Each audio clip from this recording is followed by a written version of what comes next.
Aloha, I'm State Representative Cindy Evans, and welcome to Now What? And I want to thank you for listening today and tuning in, and hopefully you'll find it real interesting. Our topic today is our veterans here in Hawaii. And joining me today, I have State Representative Angus Mckelvey from Maui. Aloha, Cindy. Thanks for having me. Thank you, Angus. And also Lloyd Sodetani, also from Maui. Thank you. Hi, Lloyd. So to get started, let's first of all let's get to know our guests a little bit. So Representative Mckelvey, just take a few minutes. Why are you here today, and kind of. I was invited. Yeah. No, thank you very much, Cindy. Yes, I'm State Representative Angus Mckelvey. I represent the 10th District in Maui, which is West Maui, Ma'alaya, and I like to say 2 streets in North Kihei. And I've been in office since 2006, 2006. Time flies, doesn't it? Yes. And this year I was very honored to be named the chair of the House Economic Revitalization Business and Military Affairs Committee. And so born and raised in Hawaii, grew up in Maui, and many of you might know the Lahaina sugarcane train, which is something that my dad built over there. So that's a little bit about me. Thank you. Was there any veterans in your family? Oh yes, my father served in World War II. He actually served with a group called the Golden Eagle Squadron. And they were Americans who were recruited by the British through the Lend-Lease program to actually go to England and fight in World War II before the U.S. entered World War II after the attack of Pearl Harbor. So in June 1941, while the rest of the world in America was blissfully working its way out of not blissfully, but working its way out of the Depression, my father was over there fighting with the Battle of Britain. Because of the loss of airmen that they suffered without Americans volunteering and coming over, at a dedication remembrance ceremony, they said that an admiral came and spoke, and he said that the war would have been lost, Britain would have been invaded, and when the U.S. came into World War II, Britain would have probably been in German hands at that time. So that's what they did, was actually help to turn the tide of the war by providing the pilots they needed to defend England from the Blitz that was going on at the time. So you really have quite a history there with veterans. Anyone else in your family that was a No, it was pretty much my father. But because of my dad, I got to meet a lot of veterans. Like I met Lloyd through my family, and but no matter what conflict they fought in, what's always moved me is the fact that they put their lives on hold and to go off and to put themselves in harm's way. Many of them coming back with many injuries. And it just seems such a fundamental issue of decency that when you have a human being give up their lives and possibly their livelihoods, that this country do everything it can to repay them and to make them whole again. And so that's what's driven me, and to try and do as much as we can for our vets, especially now, given what's going on the world stage. Well, thank you, Angus. That's really well said. And I have that passion like you. My father was a World War II vet, and so was my mother.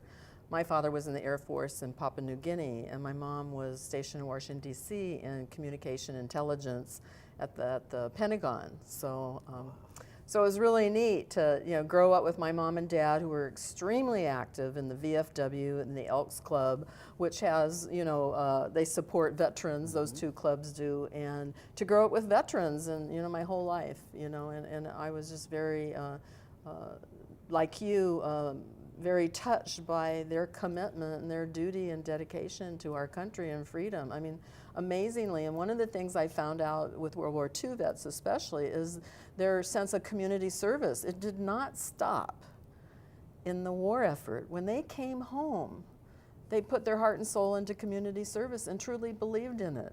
And I think it did a lot for our communities. So anyway, I'm real passionate like you are on this. And having said that, let's talk to our guests. Yeah. Hey, Lloyd, tell us about you. Well, there's not much to talk about. I served for 31 years, both, on active duty, the National Guard, and the Reserves.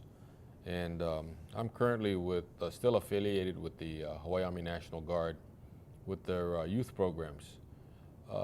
My 4 years on active duty was spent mostly overseas. And after I returned home, I attended graduate school and also served in the Reserve and the Guard thereafter. I served for 16 years in the National Guard. I eventually became the battalion commander for the Maui unit.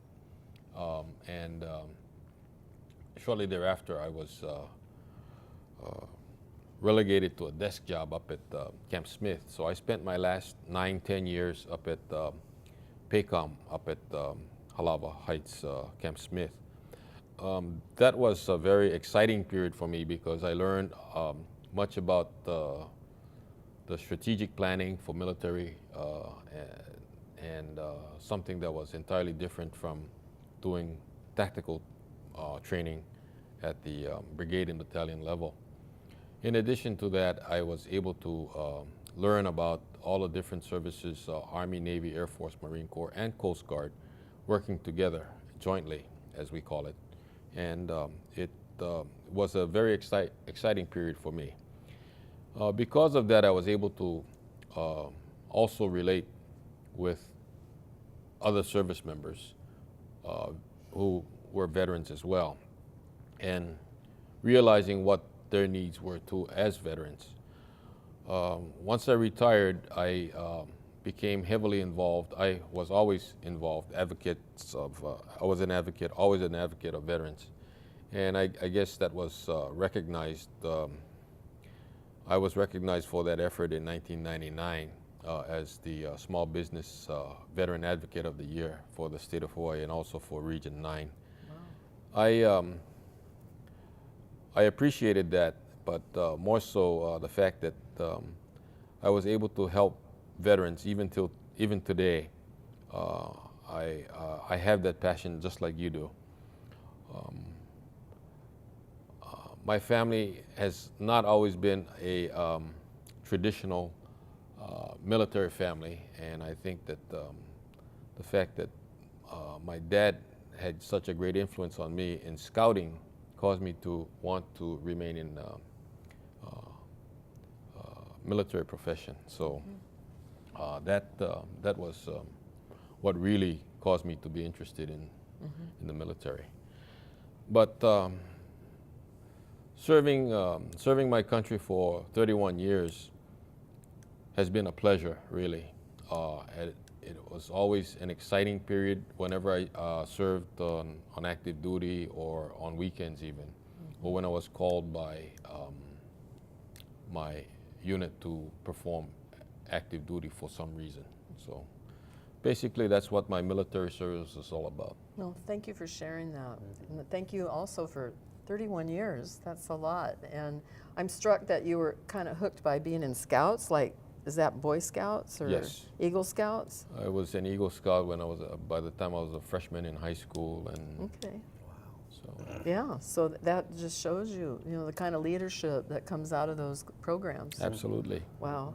Well, I thought we would spend this time and, cover a few little topics that I think might be of interest to the audience, but I think one that's coming up here just next week is the Medal of Honor. Yes. Yes. So you want to tell us, Angus? Well, the Medal of Honor it was created through statute, through a bill several years ago, and what it is an official posthumous medal that's given to the surviving members of any military member who's killed in active combat duty that was either from Hawaii or stationed in Hawaii.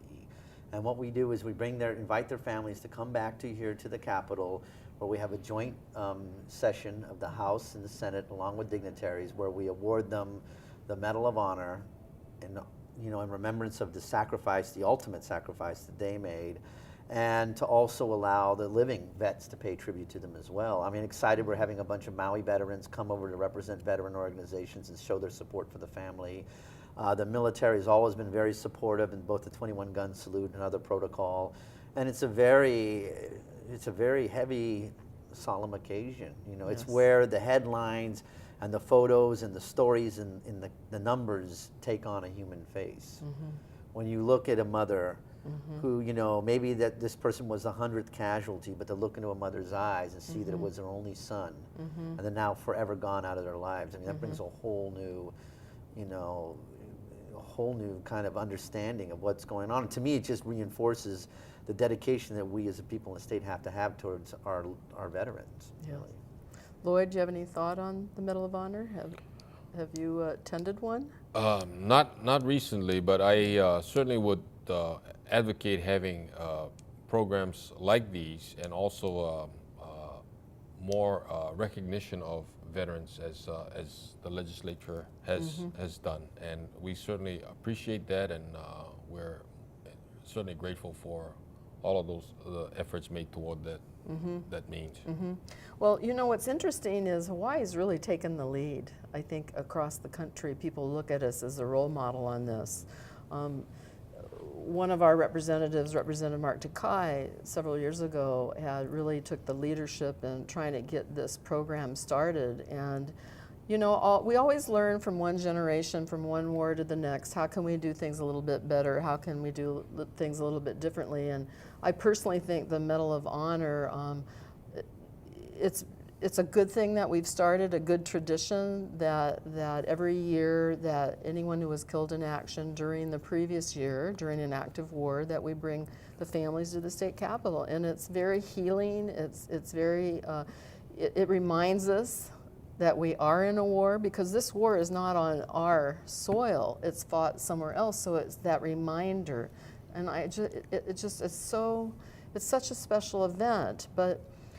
But having said that, I think it also brings us up the idea of how do we recognize all veterans, and we can continue to help the World War II vets, the Filipino vets, the scouts that served in World War II, the Vietnam vets, the Persian Gulf War vets. And we talked before the show about the idea and the importance of memorials, the importance of taking good care of our cemeteries. There's a lot of things that we can do for all vets, you know, and I think that this legislature understands that. But having said that, we also need the people in the community and the veterans themselves to talk to us about what they feel that they need. And so you serve, and that's kind of leading to you serve on a Veterans Advisory Board that is in the state government. Can you tell us about the advisory board? Well, the advisory board is just that. It's an advisory board to the governor, and we make suggestions or recommendations to the executive branch with regard to needs that we might have throughout the state of Hawaii. One of which is, of course, the burials, cemeteries. But I can say that the responsibilities of the maintenance and operations of the cemeteries, for the most part on the neighbor islands especially, have been delegated to the counties.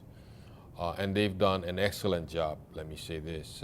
For the most part, I am, personally, I'm quite pleased with Maui County's operations, for example.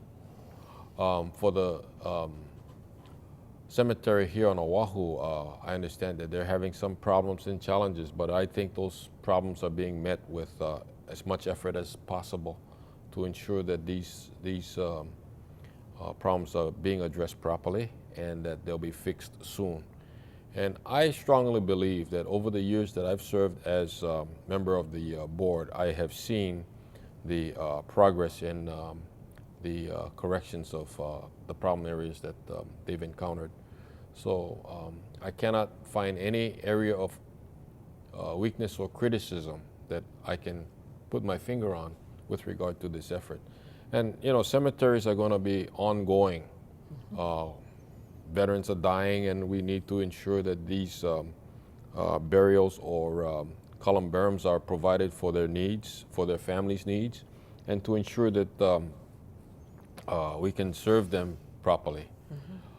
Other areas are the facilities, Veterans Affairs facilities, but I think that requires much coordination and communication with VA as well, and which we have been doing. I can tell you that at our monthly meetings, the VA is always well represented there. People from the medical and benefit side are constantly attending our meetings. They're providing testimony and great dialogue with the rest of our state employees. And the state employees include the DOD engineer.